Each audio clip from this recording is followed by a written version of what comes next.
This is Global Order. I'm Hindol Sengupta. I'm delighted that my friend Abhijit Iyer-Mitra, the security analyst, has joined this conversation. Both Abhijit and I have been watching in really wonder at what's happened in Lebanon in the last 24 hours. Abhijit has tweeted repeatedly about the situation. And this is, of course, about well, Israel hasn't claimed that it has done it, but widely speculated Israeli attack, targeted attack on a whole bunch of Hezbollah terrorists in Lebanon using exploding pagers. Now, this is the first time something like this has perhaps happened in the world ever.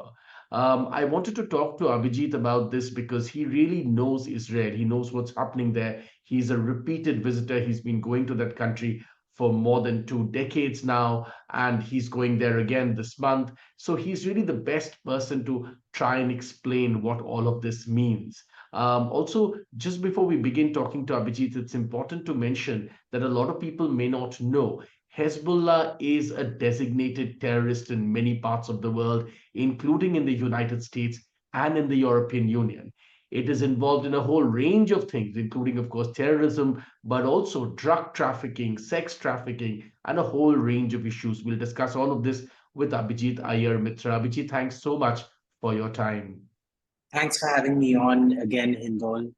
Um, it's last time we spoke, it was in less fortunate circumstances. This time it's in fairly hilarious circumstances. Let's begin then, Abhijit. To begin with, talk to us a little bit about Hezbollah. One of the reasons Israel perhaps had to take such a dramatic step is because we know that, really hundreds of families have had to move from northern Israel because of the Hezbollah rocket attacks relentlessly over many months. And in fact, those people are stuck somewhere in central Israel, many of them in hotels. They're not being able to go back to their homes. And that's one of the reasons, but there could be other reasons. Talk to us a little bit about what could have triggered such a move. Right. So, Hezbollah declared war on Israel in solidarity with the Palestinians almost 24 hours after the October 7th terror attacks on southern Israel, right? But this isn't new. In fact, the plan that Hamas executed, now we need to remember Hezbollah is a Shia organization, Hamas is a Sunni organization, right? The plan that Hamas executed is in fact a 10-year-old Hezbollah plan, where they were going to rapidly come in and seize Haifa and take prisoners, hold them hostage to prevent attacks by Israelis and things like that. This is number one. Number two, Hezbollah started, well, I won't say started, but they became masters of this hostage-taking drama in modern days. So what's been happening is it's been a constant fight between Israel and Hezbollah for the last 10, 15 years at least. When the democratization, as I call it, the democratization of Katyushas and Scuds began. They're very cheap technology. People don't realize that ballistic missiles are like 70, 80-year-old technology. The German V1 was, I think, the first ballistic missile ever made. So it's not exactly high tech. But getting that ballistic missile to be accurate, or even a Katyusha rocket to be accurate, is a different level. Now, what has happened is because of GPS and advances in the democratization of technology, what was a battle between that was more skewed towards Israel than it was in Hezbollah, because those rockets were inaccurate, very few had to be intercepted.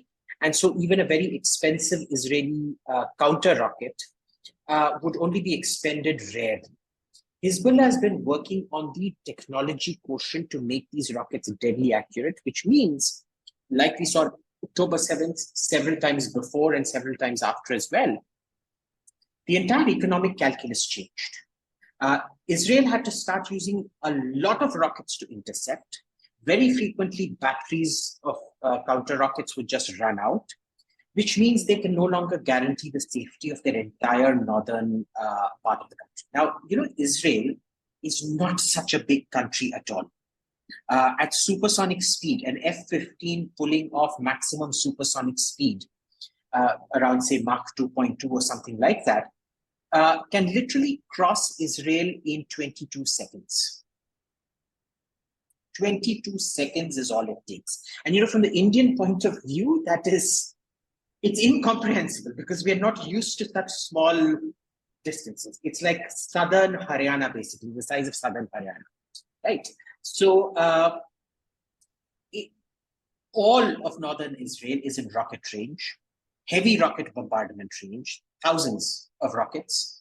So it had to be moved out. But I don't think that's what triggered the attack. What triggered the attack was the sustained rocketry and the fact that Hezbollah was also expanding operations across the board.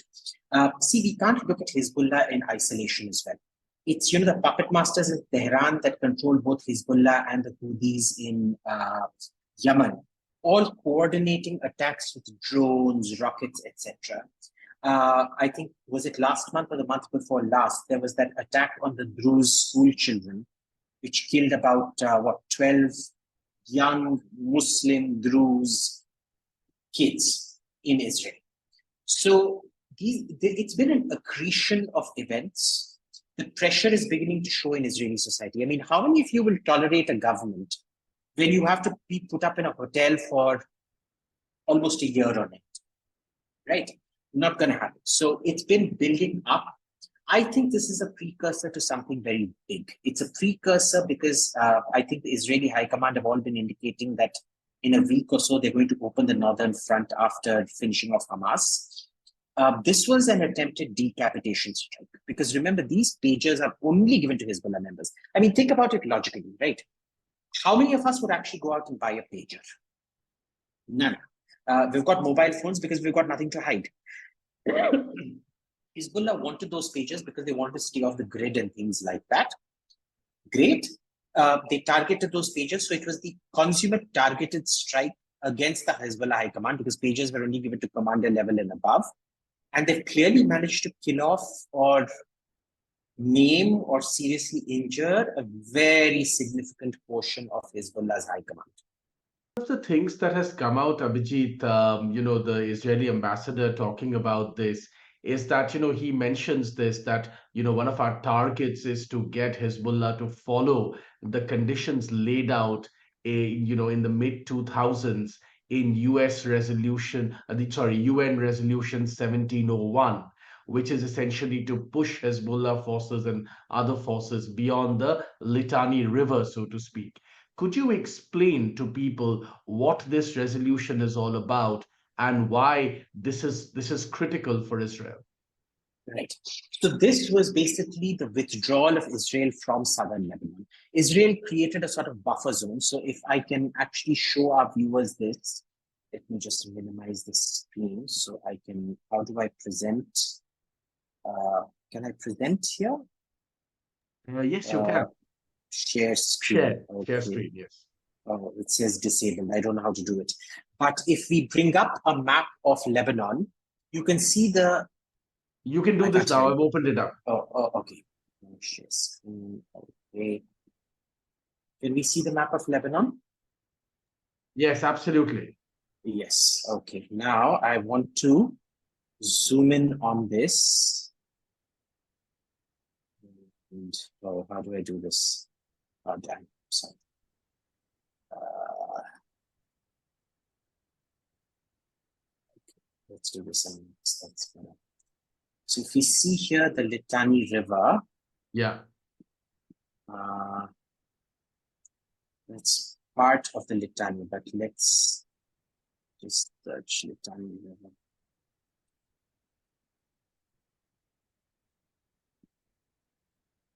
Yeah, see, this is the problem. It doesn't really show you the river. Hang on. Okay, yeah. Okay, now you can see this, right? Yeah.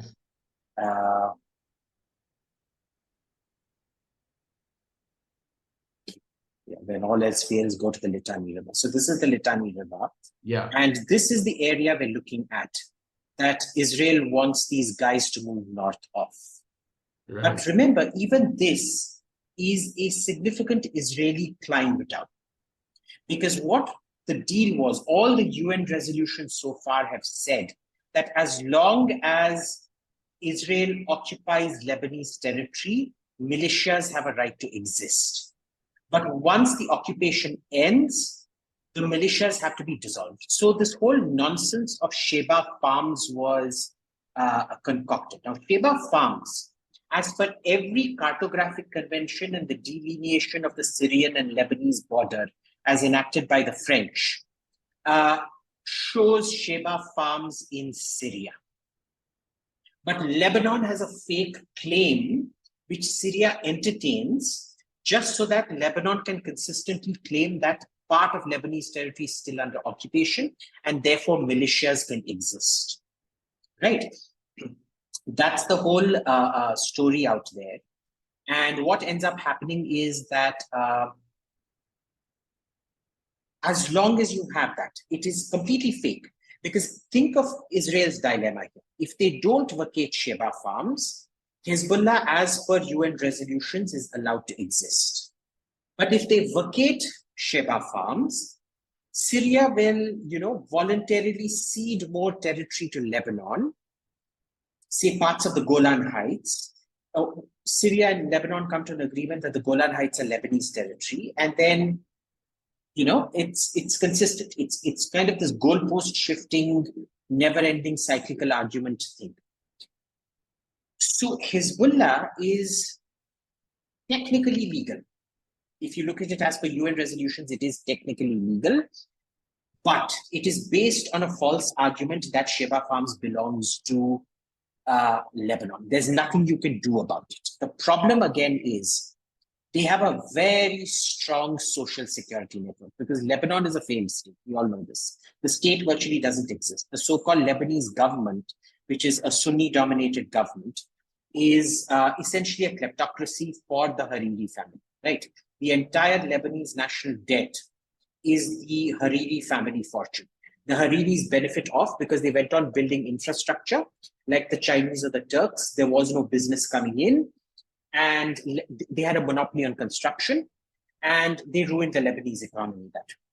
The problem becomes, we now know Shias are an absolute majority in Lebanon.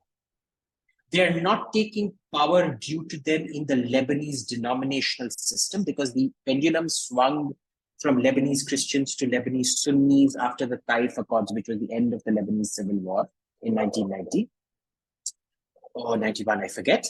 And the Sunnis are like, the Shias are like, no, we don't want political power. We're happy to be just the Speaker of Parliament without any power, but we will exercise all the military power. Right? And that is where Hezbollah stands today. It is not for the benefit of the Lebanese people. It is certainly not for the benefit of Lebanese Shias, because Lebanese Shias are the most deprived part of the population. They are kept out of all the economic goodies, not the leadership, of course, who are fantastically wealthy and fantastically corrupt. They are essentially just tools of the Iranian regime, right? They have provided lots of troops to the Syrian, to Assad in the Syrian civil war, which is a separate issue. But that's how things stand with Hezbollah.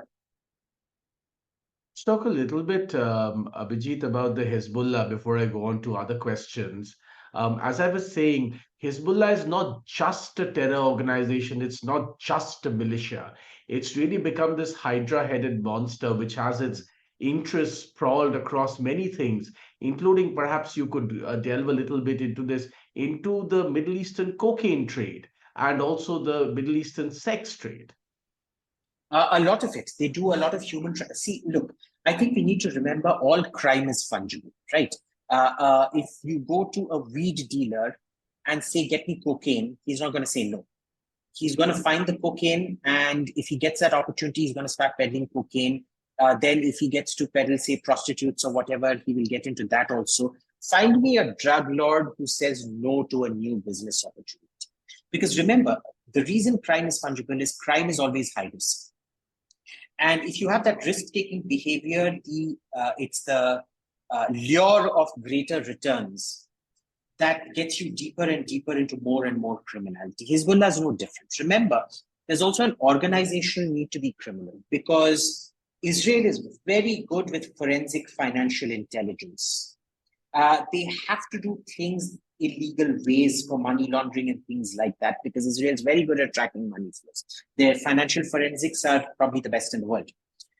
So, they get into a lot of this human trafficking, into drugs, all kinds of things. Probably the only thing they're not involved in is un-Islamic things like alcohol, which anyway is very freely available in Syria, Lebanon, everywhere.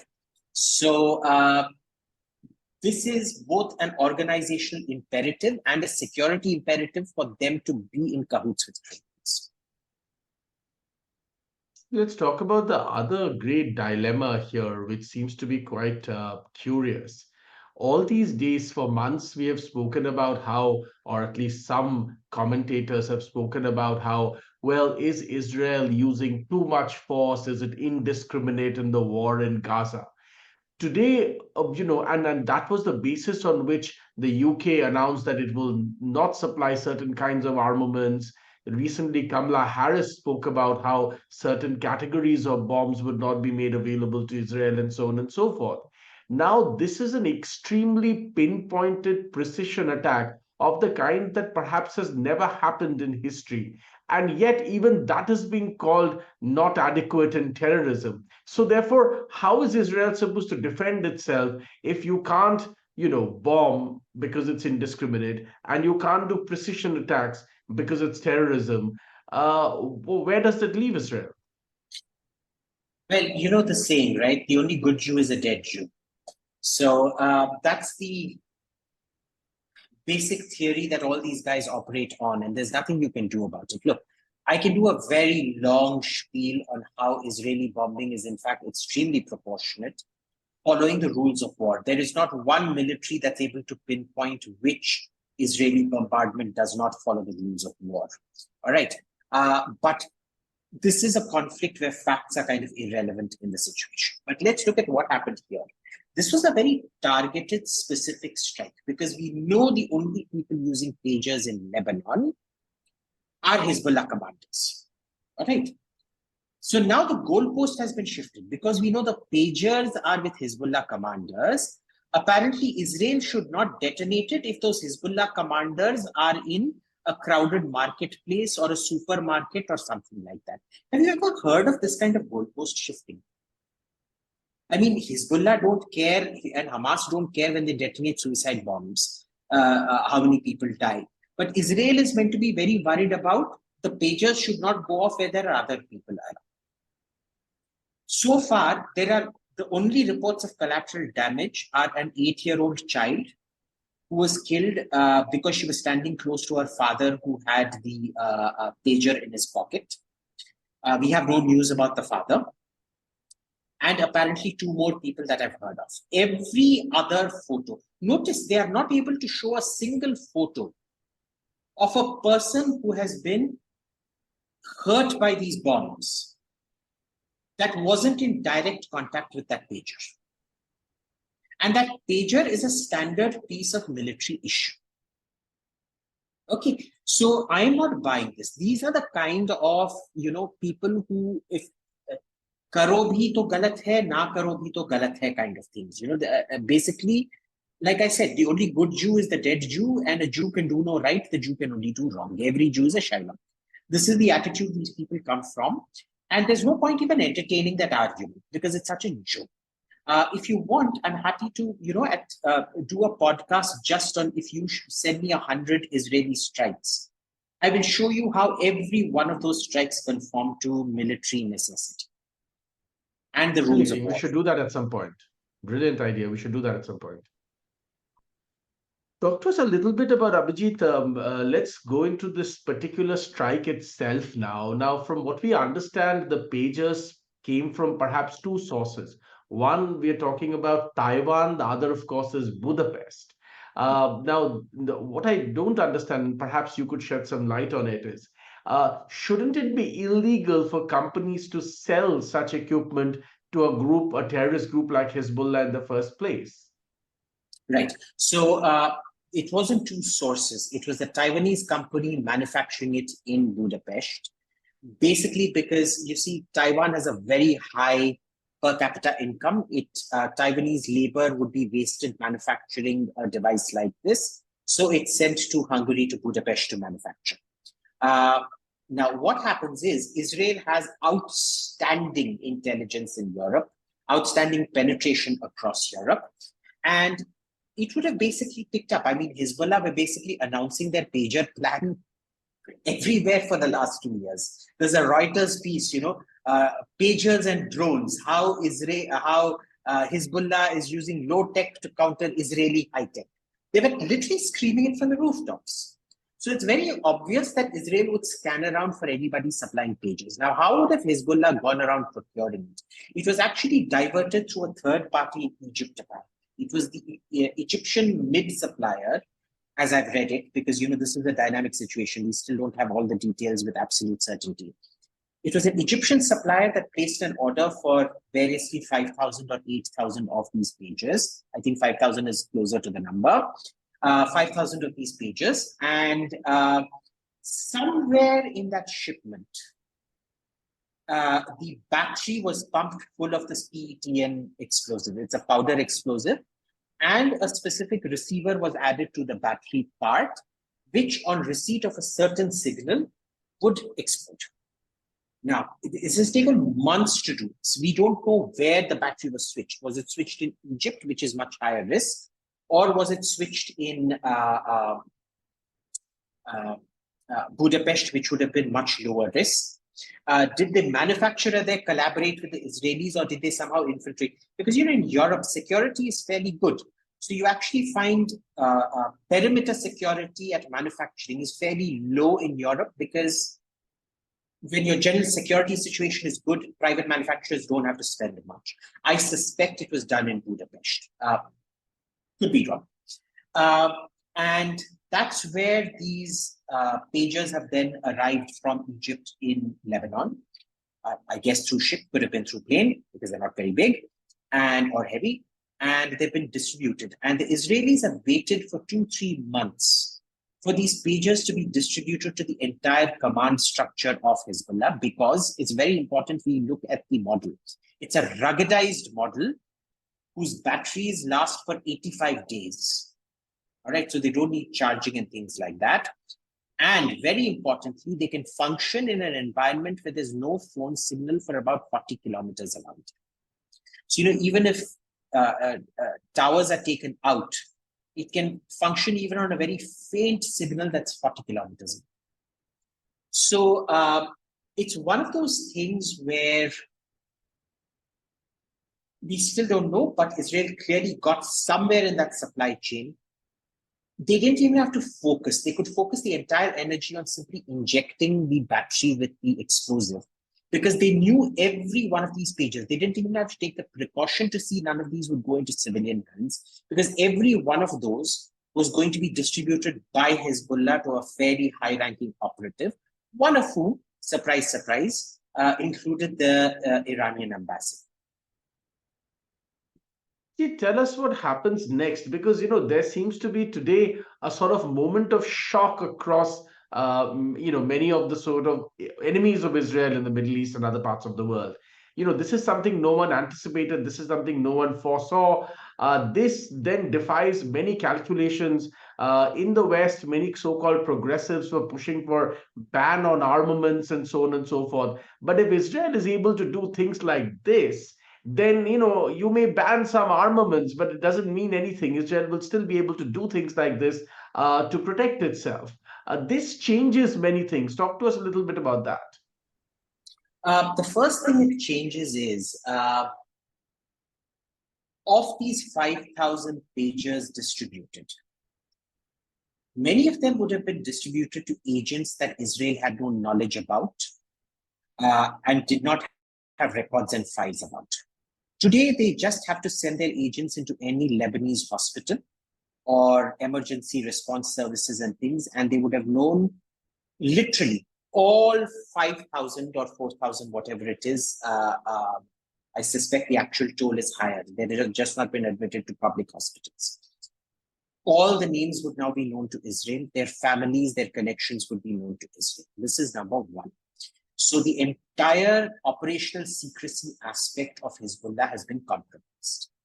The second is that they invested so heavily in this pager network as their redundancy communication.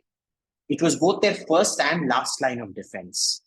In one fell swoop, their entire first and last line of defense has been taken away, literally in the matter of seconds.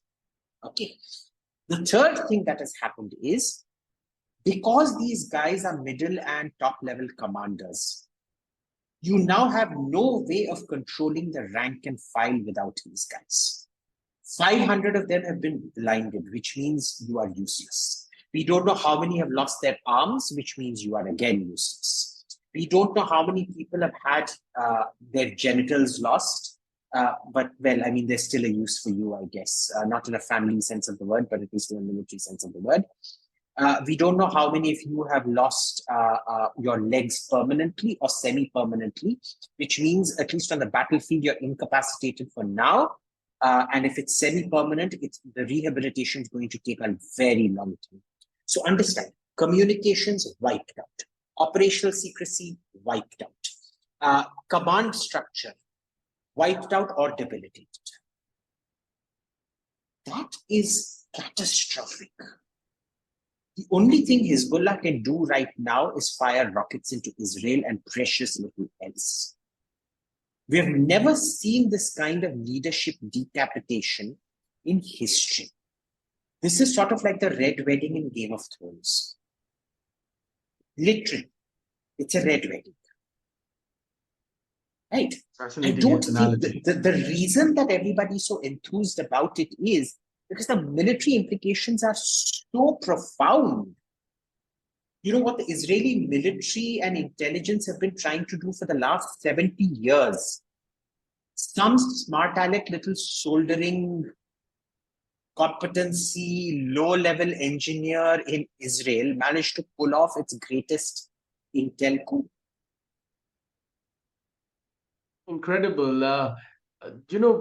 This also means, Abhijit, that the top brass of Hamas have already been eliminated, apart from Sinwar. Last heard he was wearing women's clothes and hiding somewhere.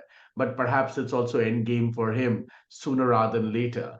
This also means that, in a sense, as you say, the command and control structure of Hezbollah has been decapitated. Does this mean that, in a sense, Israel can move towards a sort of, for the lack of a better word, peaceful, negotiated settlement sometime in the near future? Or do you see the war drag on? No, it won't. And I'll tell you why. Because Hezbollah is not its own master. So the real master lives in Tehran. And in spite of this, they will force Hezbollah to continue for 2-3 years till a middle-level leadership is built in. Now, see, there's also a negative to this. There's a short-term positive in that for the next 2-3 years, they won't have a middle to lower top command structure. But usually what we've found is leadership decapitation by Israelis in the Middle East has meant that much more violent, much more radical people rise to the top. See, it's natural selection, right? Only the fastest deer survive, so only the fastest deers populate and produce the fastest children who then survive. So here it's only people who are even suspicious of pagers and refuse to take the pagers who have survived. And they are the most cautious. And invariably, the most cautious will also be the most radical, because their commitment to the cause is so great that they're willing to eschew even basic modern communications to carry on the jihad against Israel. Right? So you will see maybe a tampering down of Hezbollah's combat ability in the next 2 years, but you will see a Hezbollah that comes out far more vicious later on. Because the problem here is either the cause has to be eliminated, which is what we did in Kashmir with the abrogation of 370, or the absolute top leadership has to be destroyed, which isn't Hassan Nasrallah, it's actually Ayatollah Khamenei and the IRGC sitting there. Simultaneously, Abhijit, we keep hearing, at least for the last 2 or 3 months, how close Iran is to declaring, in a sense, that it has nuclear weapons. Now, to begin with, the Chinese were helping them. Now the word is the Russians might help them cross over, all kinds of things. Of course, one can never be 100% sure about what's really going on about this. What repercussions does this have on Iran and its own plans? I doubt very much that Iran will go nuclear right now, because they're in a sweet spot. On the one hand, we need to remember the second generation of revolutionary leadership, so-called revolutionary leadership, was horribly corrupt. They love their money. Rafsanjani was known as the pista king of Iran. His family controlled all the pistachio production out there. Our man who just died had huge petroleum concessions and things like that. Who is the guy who died? I forget. Rouhani, so-called reformist president. Again, huge business interests that his son had and things like that, right? So they've all got their hand in the till.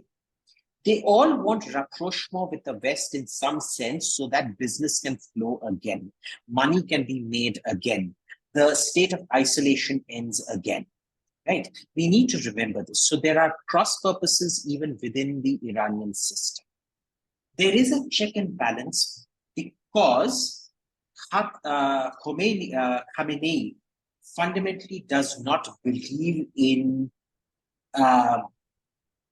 how shall I put this? He doesn't believe Iran's interests are served right now in going nuclear. He wants an open war to be declared. For example, a direct Israeli strike on Iran would produce that reaction, right? And he'll then say, well, guess what? Israel also has it, and therefore we should also have it because they've attacked us. They believe, a lot of internal Iranian literature suggests that the ambiguity itself is deterrence. And the more Israel erodes that deterrence, the higher the chance. So far, and this is why Israel calibrates its response to everything, to the large missile strike, to everything. They take these small sub-conventional actions, very targeted, like killing off, what was his name? I forget now. There's no Islamic naming diversity. So, every name sounds like the other. Whoever the Hamas commander was in Tehran. Yes. And before that, also there were some targeted killings out there. They never cross that threshold of state-on-state attack. There's always that plausible deniability. There was the killing of the diplomat in Syria, which kind of, borderline crossed that accountability threshold or deniability threshold, really. So as long as the game is played by the rules, I don't think Iran's going to go nuclear. We also need to understand Russia is much more hesitant about these things than China is. Because China has a very nihilist worldview. Every free radical getting his hands on nukes is good for China as long as it bogs somebody else down. The Russians don't believe in that. They do not believe in dispersing their power to other countries. Which is why, remember, the Russians did not help us with our nuclear program. Our nuclear program was in fact done by a lot of our scientists going and studying in the West, and not by Russia at all. Russia had zero input in our nuclear program. They did help us with the nuclear submarines. But remember, the nuclear submarines are not covered under the NPT. If you read the text of the NPT, countries interpret it as covering nuclear submarines, but technically for military purposes, nuclear energy for military purposes, which would technically mean you can't take nuclear energy from a civil reactor to power a military installation, right? Which is exactly what a submarine is. So Russia helps us with that, but they don't. And even there, they didn't want to transfer a reactor to us. They said, we'll help you develop it, come check out our reactors, understand how they work, check out the pros and cons, and then you develop it yourself. So Russia... Contrary to what, for instance, China did for Pakistan. Yes, they tested the bomb, they gave them a full design, they allowed them to test, prior to the 1998 testing. Pakistan had already tested its bombs in China. And China's version of we did not violate the NPT was that it was a Pakistan manufactured bomb that was handed over to China, labeled Chinese. And the pushing of the buttons was carried out by Chinese with the Pakistanis watching. And so technically it's a Chinese test and not a Pakistani test. Right. Right. These are all legal figments that are concocted. Correct. That's right. Abhijit, talk to us a little bit about what happens now as far as America and the West and Israel is concerned. We alluded earlier in the conversation about all this push, including the latest statement a few days ago of Kamala Harris saying, well, look, these 2,000-pound bombs we didn't give and we are holding back and so on and so forth. Of course, UK's moves and others. Now that this has happened in Lebanon, how do you see, with a new president coming in November, how do you see that situation evolve? Look, a president in Lebanon is as, oh, sorry, you're talking about the American elections, right? Sure. Well, Yeah. look, the new, because a Lebanese president is about as relevant as to Lebanon as he or she is to India, which is zero.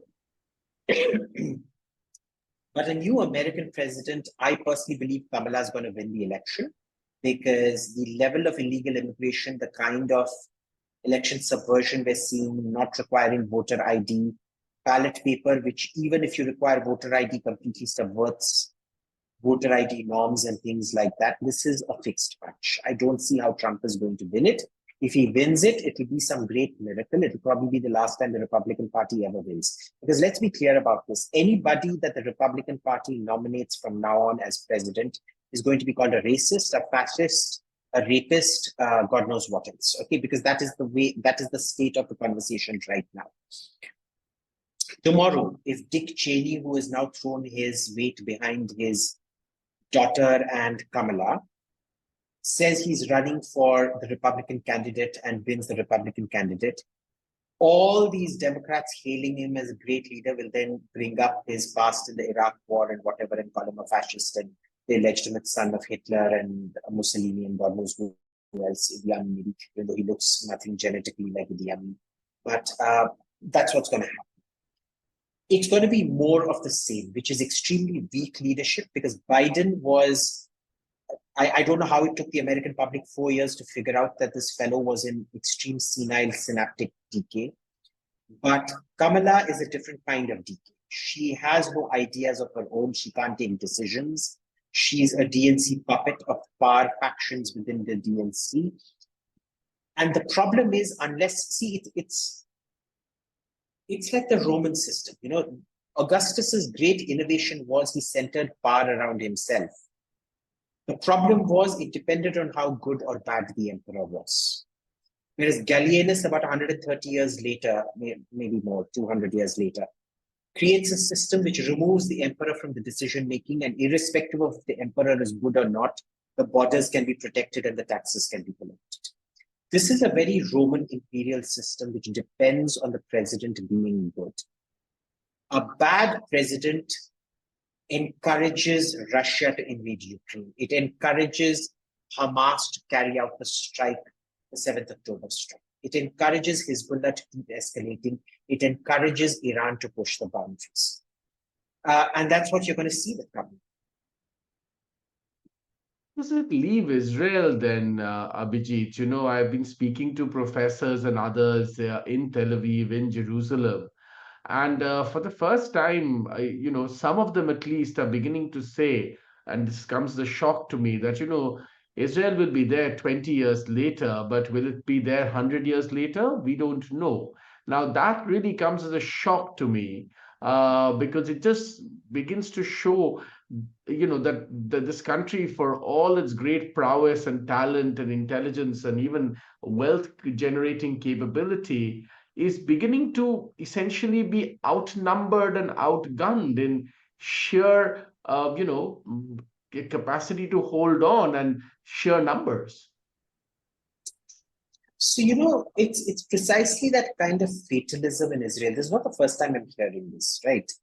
I've heard the same statements in the 1980s, then in the 90s, then in the 2000s and things. It's a good thing in a way because the more despondent the Israelis become, the more kaminapan and chalupan they cultivate.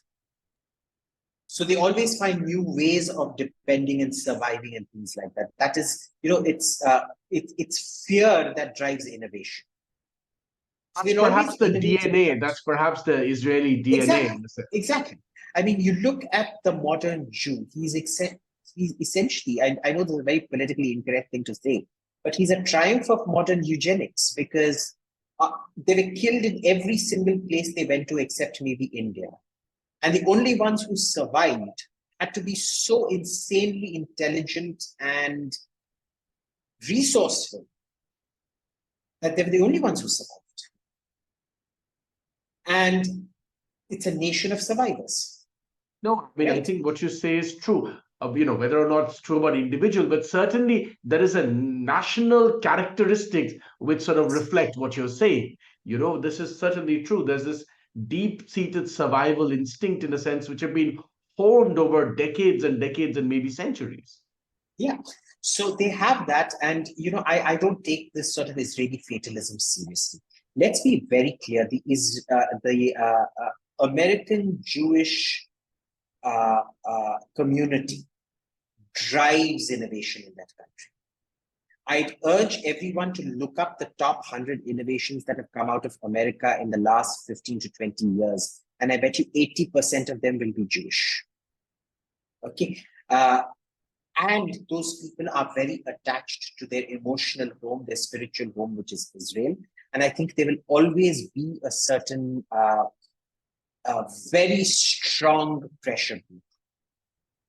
It doesn't matter how many Rashida Tlaibs and Ilhan Omars you get, how many Muslim voters you get, they will always have, the money will always have a disproportionate influence over your ability to vote. So I'm not so scared. I think what we're talking about is degrees of support. America will never cut off arms supplies to Israel. It's just that Kamala will refuse to shake hands with Netanyahu. Let's talk a little bit about also reactions in the Middle East, Abhijit. One of the interesting things that I saw, especially being shared by a lot of UAE and Saudi Arabian handles today on various social media platforms, were these videos of, popular singers already talking about pagers in their songs, essentially, in a sense, celebrating what Israel had done. Now, this makes sense because there are a lot of reports about how many countries in the Middle East are a bit fed up about, the kind of behavior demonstrated by radical factions. How do you make sense of this?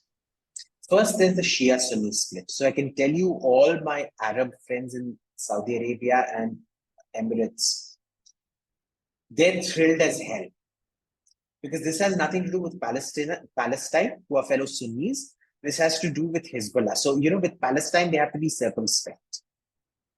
There's still very much the silent government feeling in both Riyadh and Abu Dhabi. I can tell you it's in Oman as well, is pro Israel, but they're not very happy about what's happening in Gaza. In Jordan, it is anti-Israel and fury, but absolutely no action. In fact, they will rise to the occasion to defend Israel like they did during the Iranian drone attack, the mass drone attack. The Jordanian fighters were involved in shooting down a lot of those drones. The third aspect in this is Iran and Iran's allies, who are obviously very, very upset with what's happened. But then see the Saudis and Emiratis and the Omani, well, not so much the Omanis publicly, but definitely the Omanis in private, take great joy when Iran's assets are attacked. So if you look, the maximum number of, there's STJS, Sartan Se Juda. There is also LTJS, which I will not elaborate on. So there is this whole Arab LTJS Right. faction that is taking great, that's living vicariously through the Israelis. Yes. And I never thought I'd live to see Emiratis and Saudis celebrating an Israeli decapitation strike on an Arab country. And lo But and yet behold, here it we has come are. to pass. Yes, here we Yes. are. We will conclude on this fun note that you've just triggered, Abhijit. But I have a couple of other questions to you before we do that. This also has repercussions for other countries, isn't it, Abhijit, including India, about what kind of quote unquote foreign technology of any kind that is introduced in our strategic sectors or otherwise, right? I mean, especially for India, because we already know of the cyber attacks that India has been facing at a fairly precarious level again and again. A couple of years ago, it was and we only found this out from the Americans later. Bombay's entire electricity had been cut off for 2 hours. Then, there have been other power outages in various other parts. Attacks on Air India's infrastructure, Reliance. Many people in the armed forces are worried that some of the attacks on our warships could be cyber attacks. So there are multiple areas in which this could play out, including in the kind of technology we're And talking about, mobile phones and let's so on not and so forth. even forget, Yeah. not once but twice, it was found that the Chinese could turn on the cameras of any Indian computer at a MEA embassy abroad. Wow. And we weren't That's able to truly detect it. shocking. Yeah, we weren't able to detect it. It was the American company that detected it and triggered a worldwide search. And it happened the first time. 3 years later, it happened the second time, and we still couldn't diagnose it.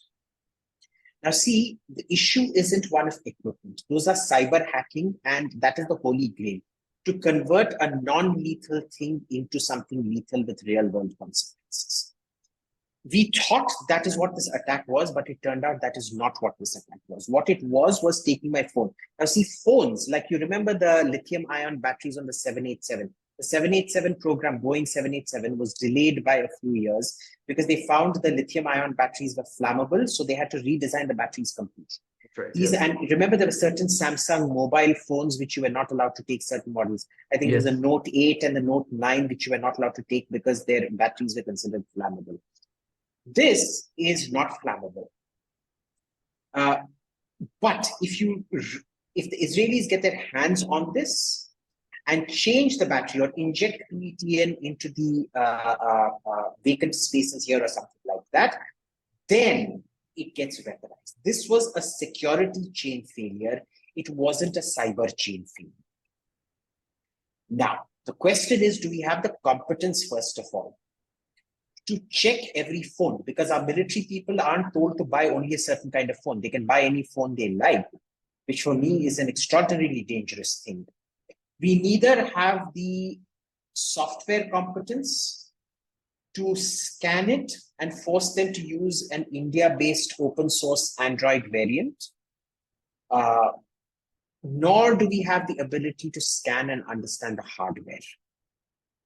So we are particularly vulnerable to something like this. The only saving factor is because we haven't standardized our procurement onto one thing. The Chinese will never know, is it the Huawei H76? I don't know if that's a model, but whatever it is, or the Samsung S27 or whatever, that they need to inject, which will be specific only to military personnel. So you're saying a disaggregated, sort of shambolic working style, in a sense, oddly, is at least some protection. Essentially, that's what you're saying. Exactly. It's India's backwardness and its lack of integration into the global market that, in a way, protects us. That is incredible. This also opens up, of course, Abhijit, you correctly said that this was, of course, injected explosives within, devices and so on and so forth. But also, there could be potential attacks like this. You were talking about Chinese attacks and so on and so forth, which also India is not competent to, in a sense, handle at the moment. Which, look, that's a function of human investment. Our school system discourages that, because in school, you're always taught, wo likho jo maine tumko sikhaya hai. Don't innovate, don't tell me what you learned extra. That's kind of pointless. because all of these solutions, you can only do software counter hacking or software protection when you learn to innovate, where each student is taught to come up with rapid solutions themselves. They are all taught the how, they are not taught the why. In fact, the why is discouraged. And you have to understand the why in order to come up with counter algorithms and fight off cyber attacks. We are nowhere near that level, right? And unfortunately, the problem is, for all our backwardness, in terms of digital payments and digital public infrastructure, we're probably one of the most advanced countries on earth, right? That said, the people taking the fighting the vanguard action on this are in fact Indian private companies, which are very good at coming up because they are integrated into the global whole, because they understand their own vulnerabilities and how they will be scapegoated by the government for the failings of the government. And so they are actually going over and above the Call of Duty. Abhijit, let's conclude then with on a sort of slightly lighter note. One of the things that was pointed out is, we're talking about generation, or a whole bunch of people decapitated. Hezbollah's middle rung, or maybe more than the middle rung, decapitated in this attack. But it also, in a sense, shows, for all the talk of all these people, the small number of Israelis and so on and so forth, what Israel can really do compared to what these militias can do. I mean, it just shows a level of competence. And for all the radical ideology, for all the big talk, it just, in a sense, shows a level of ineptness, isn't it? It does. You know why? Because Israel invests in human beings. They believe technology will find an automatic equilibrium. So for example, a 12th standard pass can't be put in charge of ISRO's rocket launch. But if you've trained a rocket scientist, he will automatically come up with a rocket to suit his level of training. Right? So it's like that. We fetishize technology. We believe humans will achieve the level of technology, which is not the case. The Israelis invest in human beings, huge human investment, the kind of investment you see in smart kids in Israel, the kind of opportunities afforded to them. Tel Aviv University's Genius program, or that military intelligence unit, what's it called? 63 something, 63 something, 8476, God knows what, which literally goes around picking up smart kids from school, suddenly throws them into absolute cutting high tech that probably no kid anywhere in the world at that age has access to. And by the age of 27, they're forcibly kicked out of the military, saying, go innovate. And it's graduates of that unit that have the largest number of successful, I'm not talking about startups, I'm talking about successful startups. Right. To do with security technology and security software and things like that, right? So all of this is very, very significant. It can be done when you're a small country like Israel. It can't be done in a big country like India. It's a sheer question of scale. Also, to point out why Netanyahu succeeds. Remember when he first came to power, I think, or the second time he came to power, longest continuous since 2006, or was it 9? Israel's per capita income has trebled.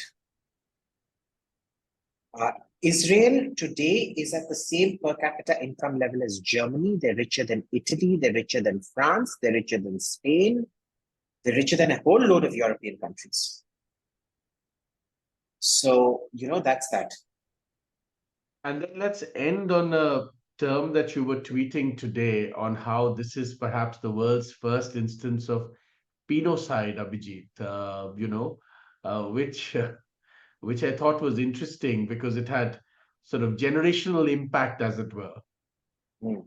I was actually in the Israeli embassy today meeting the ambassador, and I was very harsh with him, and I gave him a memorandum of condemnation of my opposition to this horrific Israeli genocide.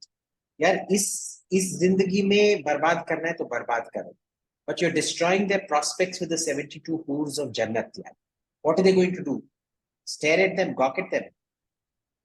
So I registered my protest. I want to say, I strongly condemn. You want to targetedly kill terrorists, kill them. But ऐसे कौन करता है भाई? मारना है तो मारो, पर like this crosses a line, crosses a civilizational line. Very shameful. I condemn it strongly. I told the ambassador direct to his face. For whatever reason, he wasn't taking me seriously. He went on giggling.